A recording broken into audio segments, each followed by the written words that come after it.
Assalamu alaikum. So we were discussing about bryophyte. हम bryophytes के बारे में डिस्कस कर रहे थे. जनरल कैरेक्टर्स हमने लास्ट लेक्चर में डिस्कस कर लिए थे.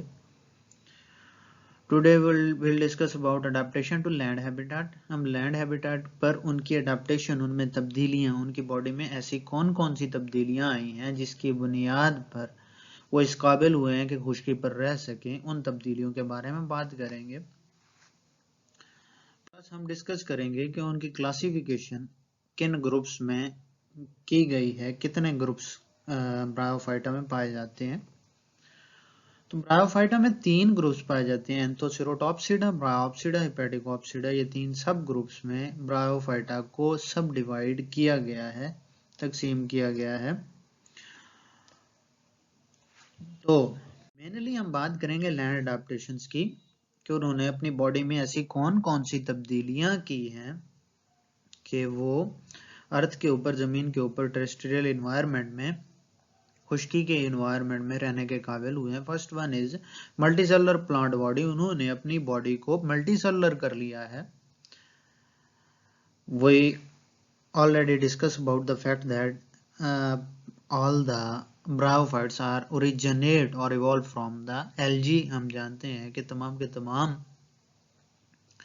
ब्रायोफाइट्स जो हैं वो एल्गी से इवॉल्व हुए हैं.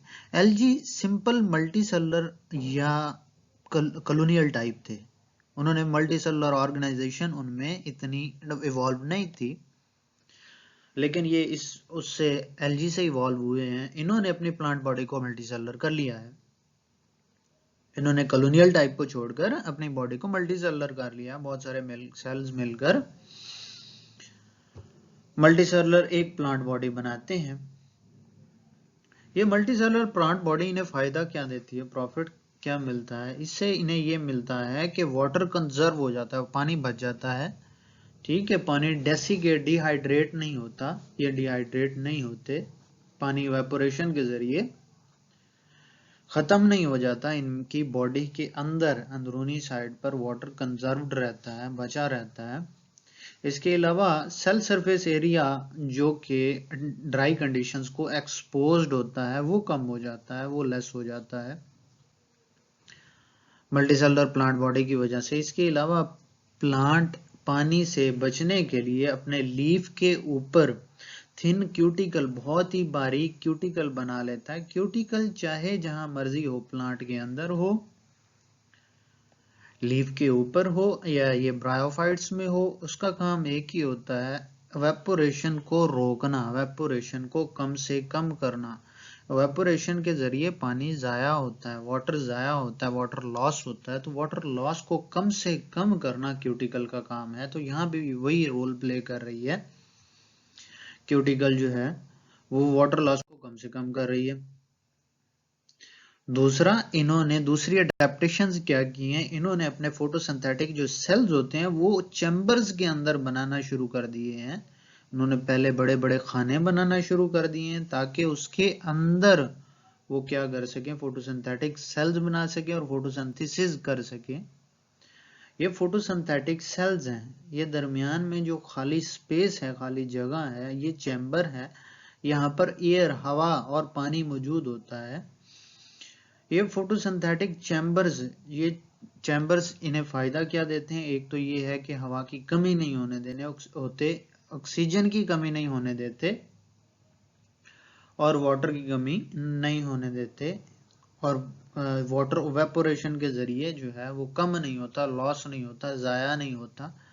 ये 2 पॉइंट्स हैं इन चैम्बर्स बनाने की वजह से. इन्हें जो 2 फायदे मिले हैं वो ये है कि एक तो हवा इन्हें अवेलेबल रहती है, एयर इन्हें, ऑक्सीजन इन्हें अवेलेबल रहती है. दूसरा, वाटर इन्हें अवेलेबल रहता है, जिसकी वजह से ये वो लैंड पर अडॉप्ट करने के काबिल हुए हैं.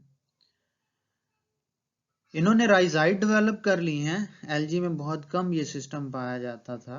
राइजाइड्स, रूट्स की जगह राइजाइड्स डेवलप कर ली हैं, जड़ों की तरह के स्ट्रक्चर्स डेवलप कर लिए हैं जिन्हें हम राइजाइड्स कहते हैं. ये राइजाइड्स क्या करती हैं, वाटर अब्जॉर्प्शन का काम करती हैं और इस प्लांट बॉडी को जमीन के अंदर एंकर करने का काम, पकड़े रखने का काम करती हैं. ताकि ये हवा के जरिए या बहते हुए पानी के जरिए ये कहीं उड़कर चले ना जाएं। नेक्स्ट है heterogamy. Heterogamy, गैमी mean gametes production. Hetero मतलब डिफरेंट, इनमें डिफरेंट किस्म के गैमेट्स प्रोड्यूस होना शुरू हो गए हैं। ठीक है, पहले वहां पर स्पोर्स वगैरह प्रोड्यूस किए जाते थे, यहाँ पर गैमेट्स प्रोड्यूस किए जाते हैं। एक मेल गैमेट होता है, एक फीमेल गैमेट होता है। मेल गैमेट को हम स्पर्म कहते हैं, ये स्पर्मेटिड कहते हैं, ये स्पर्म एंथेरोजॉइड कहते हैं, जबकि फीमेल गैमेट को हम एग कहते हैं। ठीक है, तो इसमें दो किस्म के गैमेट्स प्रोड्यूस होना शुरू हो गए हैं, एक फीमेल गैमेट होता है, एक मेल गैमेट होता है। ठीक है, और ये हम डिस्कस करेंगे कि ये स्पेशलाइज्ड स्ट्रक्चर में प्रोड्यूस किए जाते हैं। स्पेशलाइज्ड स्ट्रक्चर्स कौन से होते हैं, नेक्स्ट स्लाइड में हम बात करेंगे। तो नॉन मोटाइल एग और मोटाइल स्पर्म, दो किस्म के गैमेट्स प्रोड्यूस होते हैं, जिसकी वजह से क्या है, जेनेटिक रिकम्बिनेशन होती है और अल्टरनेशन ऑफ जनरेशन का प्रोसेस जो है वो कंटिन्यू रहता है। Gametes are produced and protected by the special multicellular organs Antheridia and Archegonia. Antheridia male sperm producing structure है, ये वो वाला स्ट्रक्चर है जिसके अंदर एंथेरोजॉइड्स या स्पर्मेटिड्स पैदा होते हैं, ये मेल स्ट्रक्चर है। एंड आर्चिगोनिया फीमेल स्ट्रक्चर है जिसमें एग प्रोड्यूस होता है। यहाँ पर ये स्पर्मेटिड्स दिखाए गए हैं जो कि sterile jacket cell, plant cell के टिश्यूज जो हैं वो उसे प्रोटेक्ट करने के लिए उसके बाहर कवरिंग, स्टेराइल जैकेट कवरिंग दे रहे हैं। एग सेल भी बाहर ये मैटरनल टिश्यू से प्रोटेक्टेड किए गए हैं, हिफाजत उनकी की गई है। तो ये स्पेशल किस्म के स्ट्रक्चर्स के अंदर प्रोड्यूस होते हैं ताकि इन्हें प्रोटेक्ट किया जा सके, हिफाजत की जा सके। जब ये गैमेट्स फ्यूज होते हैं तो जाहिर बात है जाइगोट बनता है, एक एम्ब्रियो बनता है। वो एम्ब्रियो फीमेल बॉडी के अंदर ही रिटेन रहता है, अंदर ही रहता है, और वहां पर वो जो है ना ग्रोथ करता है, डेवलप होता है, वहीं पर वो डेवलप होता है। उसकी डेवलपमेंट फीमेल बॉडी के इनसाइड अंदर ही होती है। लास्ट प्रोसेस है अल्टरनेशन ऑफ जनरेशन। इसमें अल्टरनेशन ऑफ जनरेशन होती है, जनरेशंस अल्टरनेट करती हैं। दो जनरेशन हमने डिस्कस किए हैं, एक स्पोरोफाइट जनरेशन होती है, एक गमेटोफाइट जनरेशन होती है। गमेटोफाइट जनरेशन 1n होती है, उसमें एक नंबर ऑफ क्रोमोसोम होता है, जबकि स्पोरोफाइट जनरेशन 2n होती है, डिप्लॉइड होती है, दो कॉपीज होती हैं क्रोमोसोम की। अब स्पोरोफाइट जो है वो गमेटोफाइट को पैदा करता है, गमेटोफाइट स्पोरोफाइट को पैदा करता है। हम ये कह सकते हैं 2n जनरेशन 1n जनरेशन को पैदा करती है और 1n जनरेशन 2n जनरेशन को पैदा करती है। ये दोनों जनरेशन आपस में अल्टरनेट करती रहती हैं, चेंज होती रहती हैं, तब्दील होती रहती हैं, एक हमेशा दूसरी को पैदा करती है। स्पोरोफाइट गमेटोफाइट को पैदा करती है, गमेटोफाइट स्पोरोफाइट को पैदा करती है।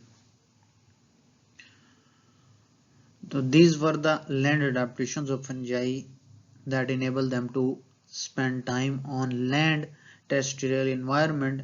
ये वो वाली चीजें हैं जिन्होंने ब्रायोफाइट को इस काबिल बनाया है कि वो अर्थ के ऊपर टेरेस्ट्रियल एनवायरनमेंट में खुश्की के ऊपर रह सके।